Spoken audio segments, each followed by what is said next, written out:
வருங்கால அரசு அதிகாரிகள் அனைவருக்கும் வாழ்த்துக்கள். I am Prakash from TNPSC online academy. நம்முடைய ஆன்லைன் அகாடமியில் பார்த்தீங்கன்னா ப்ரீவியஸ் இயர்ஸ் கொஸ்டின்ஸ்க்கான ஆன்சர் பார்த்துட்டு வந்திருக்கோம். இந்த வரிசையில் டுடே பார்த்தீங்கன்னா பாலிட்டியிலிருந்து ப்ரீவியஸ் இயர் கொஸ்டின்கான ஆன்சர் தான் பார்க்க போகிறோம். முதல் கொஸ்டின், ராஜமன்னார் குழுவை பற்றி கீழ்காணும் சொற்றொடரில் எது சரியானது? ஆன்சர் பார்த்தீங்கன்னா ஆப்ஷன் சி 2 மற்றும் 3 மட்டும் சரின்னு சொல்லியிருக்காங்க. ராஜமன்னார் குழு பார்த்திங்கன்னா உங்களுக்கு 1969 வந்து தமிழ்நாடு அரசு கவர்மெண்ட் வந்து மத்திய மாநில உறவுகளை பற்றி ஆராய்வதற்கு அமைக்கப்பட்ட குழு. ஸோ இதில் என்ன கேட்டிருக்காங்கன்னா அந்த குழுவை பற்றிய எது சரியானதுன்னு 4 ஆப்ஷன் கொடுத்துருக்காங்க. ஆன்சர் ஆப்ஷன் சி 2 மற்றும் 3 சரி. ரெண்டாவது என்ன சொல்லியிருக்காங்கன்னா இக்குழு பார்த்திங்கன்னா 1971 அதன் பரிந்துரைகளை சமர்ப்பித்தது. மூன்றாவது, இக்குழு ஒன்றிய மாநில உறவுகளை, ஒன்றிய என்பது மத்திய அரசு, ஸோ இந்த குழு பார்த்திங்கன்னா ஒன்றிய மாநில உறவுகளை ஆராய்வதற்காக அமைக்கப்பட்டது. ஸோ ஆப்ஷன் சி சரியான ஆன்சர். அடுத்த கொஸ்டின், லோகாயுக்தா தனது வருடாந்திர அறிக்கையை டேஸ் சமர்ப்பிக்கிறது? யாரிடம் சமர்ப்பிக்கிறதுன்னு கேட்குறாங்க. ஆன்சர் பார்த்தீங்கன்னா ஆப்ஷன் ஏ ஆளுநர். லோகாயுக்தா தன்னுடைய ஆனுவல் ரிப்போர்ட்டு யார்கிட்ட சமர்ப்பிக்குன்னு பார்த்தீங்கன்னா கவர்னர்கிட்ட தான் சமர்ப்பிக்கும். Answer option A. 183, கீழ்கண்ட பகுதியை படித்து அதன் அடிப்படையில் உங்கள் விடைகளை அணுகும்னு கேட்டிருக்காங்க. ஸோ இது வந்து இந்த பேரை பார்த்துங்க. இதற்கு ஆன்சர் பார்த்திங்கன்னா பாராளுமன்றம் குழுவின் உறுப்பினராகும்போது முன்னாள் அலுவல் குழுவின் தலைவராகிறார். அடுத்த கொஸ்டின், இந்திய அரசியலமைப்பின் 335வது பிரிவு இடஒதுக்கீட்டை எதற்கு வழங்குகிறது? ஆன்சர் பார்த்திங்கன்னா ஆப்ஷன் ஏ பட்டியலிட்ட சாதியினர் பழங்குடியினரின் அரசு பணிகளில். 335வது பிரிவு பார்த்திங்கன்னா எஸ்சி எஸ்டிக்கான கவர்மெண்ட் ரிசர்வேஷனை பற்றி வந்து குறிப்பிடுறாங்க. அரசு பணிகளில் அவங்களுடைய ரிசர்வேஷன். ஸோ இதன்படி பார்த்திங்கன்னா அதனுடைய ரிசர்வேஷன் பற்றி 335 பிரிவு வந்து எஸ்சி எஸ்டி குறிப்பிடுது. அடுத்த கொஸ்டின், அரசு வழிகாட்டு நெறிமுறைகள் என்பது அடிப்படை உரிமைகளை மீறி செயல்படக்கூடாது என உச்சநீதிமன்றம் தீர்ப்பளித்த வழக்கு எது? ஆன்சர் பார்த்திங்கன்னா ஆப்ஷன் ஏ சென்னை மாகாணம் வெர்சஸ் செண்பகராமன் வழக்கு, செண்பக துரைராஜன் வழக்கு. எந்த ஆண்டுன்னு பார்த்திங்கன்னா 1951. அடுத்த கொஸ்டின், தேசிய வளர்ச்சி குழு செயல்பாட்டுக்கு வந்த நாள்? ஆன்சர் பார்த்திங்கன்னா ஆகஸ்ட் 6, 1952. என்டிசின்னு சொல்லுவாங்க. இது எப்போ ஏற்படுத்தப்பட்டதுன்னா ஆகஸ்ட் 6, 1952. அடுத்த கேள்வி, பின்வரும் அமைப்புகளை சிறியதிலிருந்து பெரியது என வரிசைப்படுத்துக. அதனுடைய படிநிலைகளை வந்து சிறிய அமைப்புலேருந்து பெரிய அமைப்பு எது எதுன்னு வரிசைப்படுத்த சொல்லியிருக்காங்க. இதற்கு சரியான ஆன்சர் பார்த்திங்கன்னா ஆப்ஷன் பி. முதல் பார்த்திங்கன்னா கிராம சபை, இதுதான் சிறிய அலகு. அதுக்கு அடுத்தது எதுன்னு பார்த்திங்கன்னா கிராம ஊராட்சி. அதுக்கு அடுத்த படிநிலை என்னன்னு பார்த்திங்கன்னா ஊராட்சி ஒன்றியம். அதற்கு அடுத்த நிலை பார்த்திங்கன்னா மாவட்ட ஊராட்சி மன்றம்.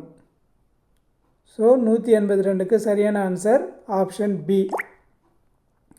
அடுத்த கொஸ்டின், கீழ்காணும் கூற்றுகளை பரிசீலிக்கவும். 4 ஆப்ஷன் கொடுத்துருக்காங்க, 3 ஆப்ஷன் கொடுத்துருக்காங்க. இதுக்கு சரியானது எதுன்னு பார்த்திங்கன்னா 3மே சரி. ஃபஸ்ட் ஆப்ஷன் பாருங்கள், மண்டல் குழுவை அமைத்தது மொரார்ஜி தேசாய் அரசாங்கம். ஸோ இதுவும் கரெக்டு தான். அடுத்த அரசாங்க பணிகளில் இதர பிற்படுத்தப்பட்டோருக்கான இடஒதுக்கீடு 1993 நடைமுறைப்படுத்தப்பட்டது. இதுவும் சரியானது. மூன்றாவது ஆப்ஷன், இந்திரா சகானி வெர்சஸ் ஒன்றிய அரசு வழக்கு இடஒதுக்கீடு தொடர்பானதாகும். இதுவும் சரியான ஆப்ஷன் தான். ஸோ இந்த கொஸ்டினுக்கான ஆன்சர் என்னன்னு பார்த்தீங்கன்னா 1, 2, 3 அனைத்துமே சரி. நெக்ஸ்ட் கொஸ்டின், இந்திய அரசு சட்டம் 1939 படி தேசிய அளவில் நீதிமன்றமானது நிறுவப்பட்டது. அதன் பெயர் என்ன? ஆன்சர் பார்த்திங்கன்னா ஆப்ஷன் சி இந்திய கூட்டாட்சி நீதிமன்றம். நெக்ஸ்ட் கொஸ்டின்,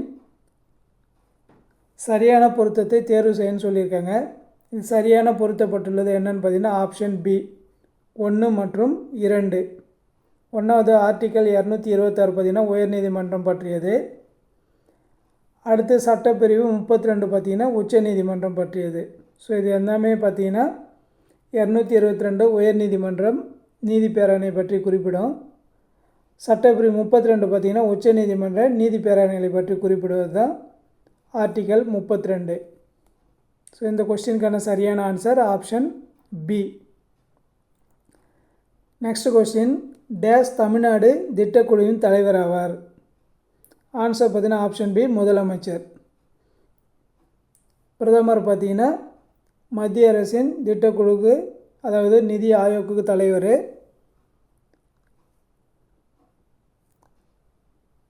முதலமைச்சரை பொறுத்த வரைக்கும் அந்தந்த மாநில திட்டக்குழுவினுடைய தலைவராக இருப்பாங்க. தமிழ்நாட்டில் பார்த்தீங்கன்னா திட்டக்குழுவின் தலைவர் யாருன்னு பார்த்தீங்கன்னா முதலமைச்சர். அடுத்த கேள்வி, இந்தியாவில் சரக்கு மற்றும் சேவை வரி சட்டம் டேஷ் நடைமுறைக்கு வந்தது. ஜிஎஸ்டின்னு சொல்லக்கூடிய குட்ஸ் அண்ட் சர்வீஸ் டேக்ஸ் எப்போ வந்து நடைமுறைக்கு வந்ததுன்னு கேட்குறாங்க. ஆன்சர் பார்த்தீங்கன்னா ஜூலை 1, 2017. இது ஒரு இம்பார்ட்டண்டான கொஸ்டின், பார்த்துங்க. அடுத்த கேள்வி, வேறுபட்ட தனித்துவமிக்க மொழி மற்றும் கலாச்சாரத்தையுடைய மக்களினை பாதுகாப்பதில் தொடர்புடைய இந்திய அரசியலமைப்பின் பிரிவு. ஆன்சர் பார்த்தீங்கன்னா ஆப்ஷன் பி பிரிவு 29(1). அடுத்த கேள்வி, இந்திய அரசியலமைப்பால் அங்கீகரிக்கப்பட்ட மொழிகளின் எண்ணிக்கை. ஆன்சர் பார்த்தீங்கன்னா 22. ஆரம்பத்தில் பார்த்தீங்கன்னா 14 மொழிகள் தான் அரசியலமைப்பில் வந்து அங்கீகரிக்கப்பட்ட மொழிகளாக இருந்துச்சு. பிறகு பார்த்தீங்கன்னா ஒரு 3 சட்ட திருத்தத்தின்படி பார்த்தீங்கன்னா மேலும் பார்த்தீங்கன்னா உங்களுக்கு ஒரு 8 மொழிகள் வந்து சேர்த்துருக்காங்க. தற்போது உள்ள நடைமுறையில் உள்ள மொழிகளின் எண்ணிக்கை பார்த்தீங்கன்னா 22. அடுத்த கொஸ்டின், இந்திய அரசியலமைப்பில் எந்த விதிகளில் அடிப்படை கடமைகள் கொடுக்கப்பட்டுள்ளன. ஆன்சர் பார்த்தீங்கன்னா article 51A. Answer option B விதி 51A தான் பார்த்தீங்கன்னா அடிப்படை கடமைகளை பற்றி அரசியலமைப்பில் கூறப்படும் விதி. நெக்ஸ்ட் கொஸ்டின், அரசியல் சட்டப்பிரிவு 263 மாநிலங்களுக்கிடையேயான குழுவை உருவாக்கியதன் நோக்கம். ஆன்சர் ஆப்ஷன் ஏ மாநில அரசுகளுக்கு இடையிலும் ஒன்றிய மற்றும் மாநில அரசுகளுக்கு இடையிலும் வலிமையான ஒத்துழைப்பினை ஏற்படுத்தி ஒருமைப்பாட்டை வலியுறுத்த. ஆன்சர் 130க்கு ஆப்ஷன் ஏ. அடுத்த கொஸ்டின், பின்வரும் எந்த விதிகள் குடியரசுத் தலைவரை பதவி நீக்கம் செய்ய வழிவகுக்கின்றது. பின்வரும் எந்த விதிகள் குடியரசுத் தலைவரை பதவி நீக்கம் செய்ய வழிவகுக்கின்றது. ஆன்சர் பார்த்தீங்கன்னா ஆர்டிக்கல் 56(1)B மற்றும் 61. ஸோ இந்த 2 ஆர்டிக்கல் தான் பார்த்தீங்கன்னா குடியரசுத் தலைவரை பதவி நீக்கம் செய்ய வழிவகுக்கின்றது. 134 இந்திய அரசியலமைப்பு சட்டம் பிரிவு 5 எதை கையாளுகிறது. ஆன்சர் பார்த்தீங்கன்னா இந்திய குடியுரிமை. இந்திய அரசியலமைப்பு சட்டப்பிரிவு 5 எதை கையாளுகிறதுனா இந்திய குடியுரிமை பற்றி தான் பார்த்தீங்கன்னா ஆர்டிக்கல் 5 வந்து சொல்லுது. அடுத்த கொஸ்டின், இந்திய அரசியல் கட்சிகளுக்கு அதிகாரப்பூர்வமாக அங்கீகாரம் வழங்குவது. ஆன்சர் பார்த்தீங்கன்னா ஆப்ஷன் சி தேர்தல் ஆணையம். இந்திய அரசியல் கட்சிகளுக்கு அதிகாரப்பூர்வமாக அங்கீகாரம் வழங்குவது யாருன்னு பார்த்தீங்கன்னா ஆப்ஷன் சி தேர்தல் ஆணையம். நெக்ஸ்ட்டு கூற்றுகளை கவனிக்க. முதல் கூற்று அசோக் மேத்தா குழு, எல்எம் சிங்கவி குழு, பல்வந்த் ராய் மேத்தா குழு. மேலே கொடுக்கப்பட்டுள்ள குழுக்களை காலை வரிசைப்படுத்துக. ஆன்சர் பார்த்தீங்கன்னா முதல் பார்த்தீங்கன்னா பல்வந்த் ராய் மேத்தா குழு தான் அமைச்சிருப்பாங்க. அதுக்கு அடுத்து அசோக் மேத்தா குழு, எல்எம் சிங்கவி குழு. பல்வந்த் மேத்தா குழு பார்த்திங்கன்னா 3 அடுக்கு பற்றி சொல்லியிருக்கோம் உள்ளாட்சியில். அசோக் மேத்தா குழு 2 அடுக்கு முறையை பற்றி சொல்லியிருப்பாங்க. எல்எம் சிங்கவி குழு பார்த்திங்கன்னா அடிப்படை கடமைகளை அமைப்பதற்காக பரிந்துரை செய்யப்பட்ட குழு தான் எல்எம் சிங்கவி குழு. ஸோ இது எல்லாமே வெரி இம்பார்ட்டன்ட், பார்த்துங்க.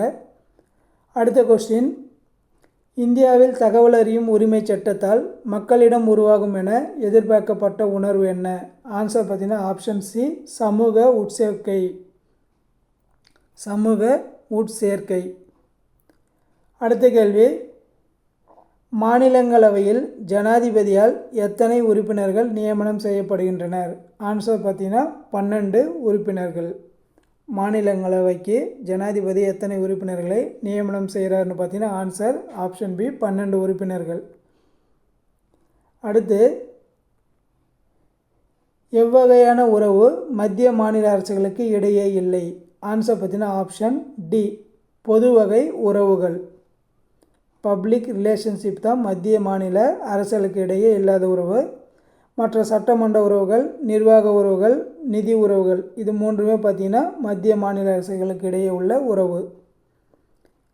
அடுத்த கேள்வி, பின்வருவனவற்றில் எது சிறு அரசியலமைப்பு என்று அழைக்கப்படுகிறது? வெரி வெரி மோஸ்ட் இம்பார்ட்டண்டான கொஸ்டின் இது. ஆன்சர் பார்த்திங்கன்னா 42வது அரசியலமைப்பு திருத்தம். 42வது அரசியலமைப்பு திருத்தம் தான் பார்த்திங்கன்னா சிறிய அரசியலமைப்பு அப்படின்னு சொல்லுவாங்க.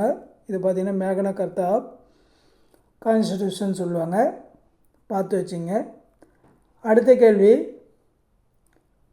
இந்திய குடியரசுத் தலைவர் தேர்தலில் போட்டியிடுவதற்கான தகுதிகள்?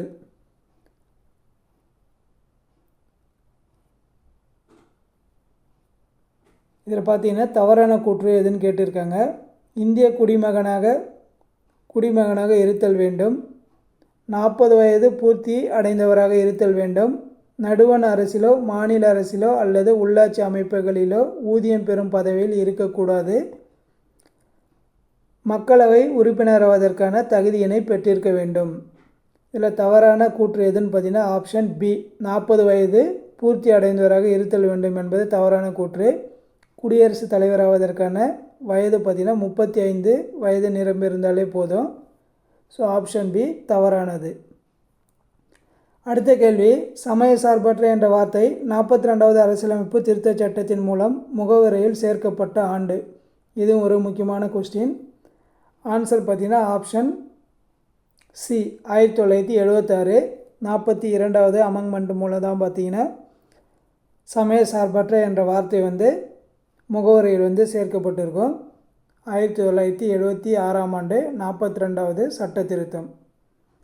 அடுத்த கொஸ்டின், தகவல் அறியும் உரிமை சட்டம் குறிக்கும் அறிவார்ந்த தன்மையானது? ஆன்சர் பார்த்திங்கன்னா இதுக்கு 2 மட்டும்தான் சரி. அலுவலர் ரகசியத்தை உறுதிப்படுத்துவது. தவறான கூற்று கேட்டிருக்காங்க. கீழ்கண்ட கூற்றுகளை கருதவும், அதில் தவறான கூற்று கண்டறின்னு கேட்டிருக்காங்க. தவறான கூற்று எதுன்னு பார்த்தீங்கன்னா அலுவலர் ரகசியத்தை உறுதிப்படுத்துவது. ஆப்ஷன் 2 தான் பார்த்தீங்கன்னா தவறு.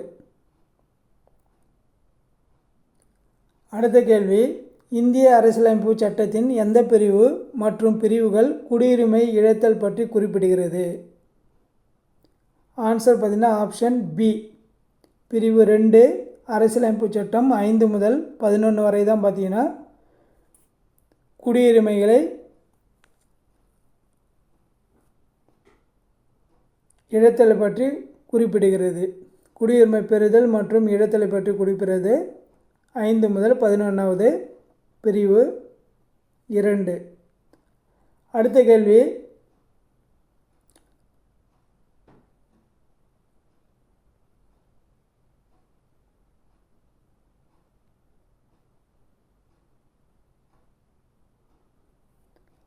டாக்டர் சச்சிதானந்த சின்ஹாவை பற்றி சரியான கூற்றினை தேர்ந்தெடுக்கவும்.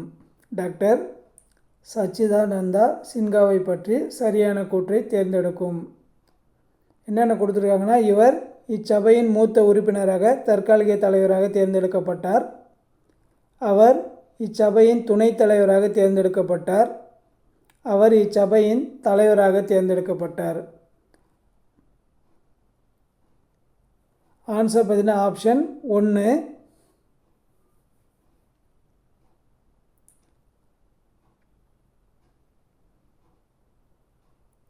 அடுத்த கேள்வி, எந்த அரசியலமைப்பு சாசன திருத்தம் டெல்லிக்கு சட்டசபையை பெற்றுத்தந்தது? ஆன்சர் பார்த்தீங்கன்னா 69வது அமெண்ட்மெண்ட். எந்த அரசியலமைப்பு சாசன திருத்தம் டெல்லிக்கு சட்டசபையை பெற்றுத்தந்ததுன்னா ஆன்சர் பார்த்தீங்கன்னா 69வது சட்ட திருத்தம். அடுத்த கேள்வி, கீழ்கண்டவற்றில் எது ஒரு மசோதாவை நிதி மசோதாவா அல்லது இதர மசோதாவா என தீர்மானிக்கும் அதிகாரம் கொண்டவர்? கீழ்கண்டவற்றில் ஒரு மசோதாவை நிதி மசோதாவா அல்லது இதர மசோதாவா என தீர்மானிக்கும் அதிகாரம் கொண்டவர் யார்? ஆன்சர் பார்த்தீங்கன்னா ஆப்ஷன் ஏ, மக்களவை சபாநாயகர். மக்களவை சபாநாயகர் தான் பார்த்தீங்கன்னா ஒரு மசோதா பண மசோதாவா அல்லது இதர மசோதாவா என்பதை தீர்மானிக்க பொறுப்புடையவர். அடுத்த கேள்வி, 1952 நடைபெற்ற முதல் பொது தேர்தலில் வெற்றி பெற்ற பெண் வேட்பாளர்களின் எண்ணிக்கை யாது? ஆன்சர் பார்த்தீங்கன்னா ஆப்ஷன் ஏ, 22 பெண் வேட்பாளர்கள் தான் பார்த்தீங்கன்னா முதல் பொது தேர்தலில் பார்த்தீங்கன்னா வெற்றி பெற்றிருப்பாங்க. அடுத்த கொஸ்டின், இந்திய அரசியலமைப்பு சட்டம் 15வது சரத்தின் நோக்கம்? ஆன்சர் பார்த்தீங்கன்னா ஆப்ஷன் ஏ, இனம், சாதி, பால், பிறந்த இடம் போன்றவற்றின் அடிப்படையில் எந்த ஒரு குடிமகனுக்கும் எதிராகவும் அரசு பாகுபாடு காட்டக்கூடாது. ஓகே ஃப்ரெண்ட்ஸ், அடுத்த வீடியோவில் ப்ரீவியஸ் இயர் கொஸ்டின் பேலன்ஸ் பார்க்கலாம். ஸோ இந்த வீடியோவை இதோட முடிச்சிக்கலாம். இந்த வீடியோ பிடிச்சிருந்தா உங்கள் ஃப்ரெண்ட்ஸுக்கு ஷேர் பண்ணுங்கள்.